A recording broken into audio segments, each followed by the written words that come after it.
Արսինկա Հակոբյան։ Շնորհակալություն, հարցս ուղղում եմ Պաշտպանության նախարարին։ Հարգելի պարոն Պապիկյան, վերջին օրերին անընդհատ լսում ենք Ադրբեջանում կրակոցների մասին, որոնք լսելի են մեր սահմանամերձ բնակավայրերում։ Ինքս երեք բազմաթիվ տեսանյութեր եմ ստացել, որոնք արձանագրում են այդ կրակոցները։ Եվ հիմա ձեզ դիմում եմ այդ տեսանյութերն ուղարկող մեր սյունեցի քաղաքացիների խնդրանքով,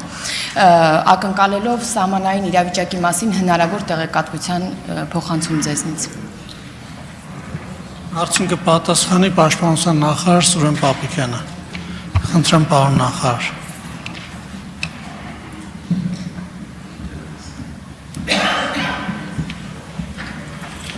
Շնորհակալ եմ Տիկին Հակոբյան հարցի համար։ Ես երեք հետևել եմ լրահոսին, տեղյակ եմ եւ գրառումներից եւ նաեւ տեսանյութերն եմ դիտել եւ նաեւ դրանով պայմանավորված Պաշտպանության նախարարությունը հանդես եկավ հայտարարությամբ, որ սահմանի երկայնքով լինում են դեպքեր, երբ կան կրակոցներ, սակայն դա Հայաստանի Հանրապետության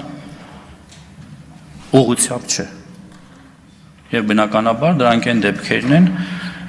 որոնք վտանգ չպարունակելով մեր կողմից հայտարարության չեն արժանանում։ Իհարկե, Պաշտպանության նախարարությունը ուշով հետևում է ամենին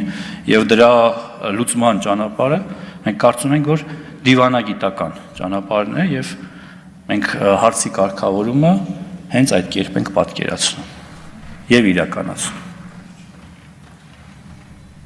Արձագանք։ Շնորհակալություն։ Շնորհակալություն։